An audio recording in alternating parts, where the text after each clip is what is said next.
Hello, ladies and gentlemen. This is your captain speaking, and welcome to the In-Flight News Report. And today I continue my Star Wars tirade with reckless abandon. But first, let's check the headlines. Mysterious black granite sarcophagus opened in Egypt. Apocalypse!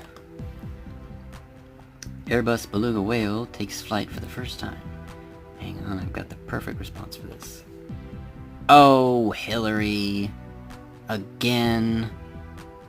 Come on. Alright, let's get right into it.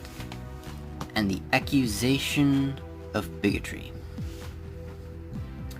Now I'm going to start off by acknowledging a simple fact. That bigotry is very real. It's an ugly reality that we live in, and no one in the Star Wars fandom is ignorant of this reality. Unfortunately, it is not unique to any particular fandom or franchise, but when you mislabel a person or a group, it devalues the term and the very real victims of bigotry and hatred. The fans of Star Wars aren't bigots. And I'm gonna get into why they aren't. But when you alter, and the whole reason that there is this backlash against the Lost Jedi is that when you alter an existing franchise, this is going to happen. You will be criticized for the decisions that you make in a film, and no one is above that criticism. When you look at what happened with films like Ghostbusters, it was an established franchise. Recent films like Ocean's 8 is an established franchise. And everyone seems to ignore films like Bridesmaids that had an all-female cast. Everyone that I know loved that film. Everyone who saw it. Everyone liked that film. It was financially successful, especially for its budget. And no one was upset by it.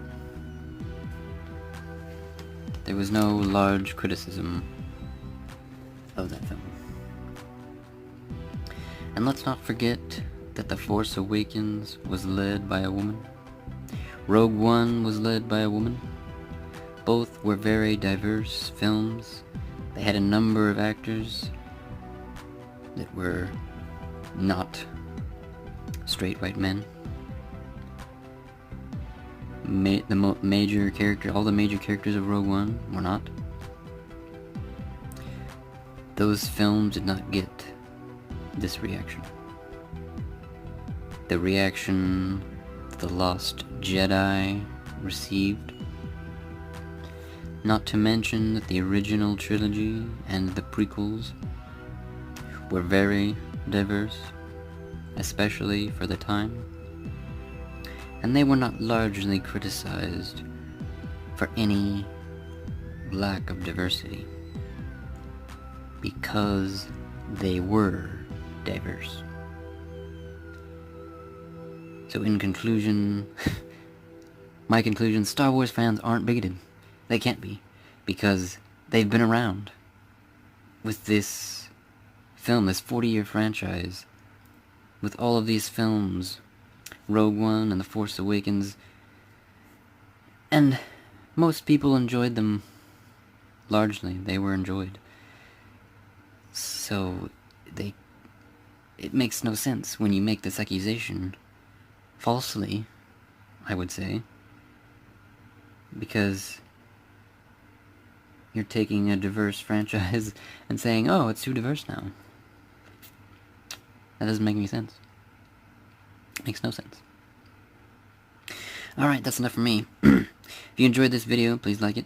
Feel free to leave a comment down below, share it with your fellow passengers, and subscribe if you want to see more. And as always, make sure your seat back and tray tables are in their upright and fixed position, and I will see you on the beach.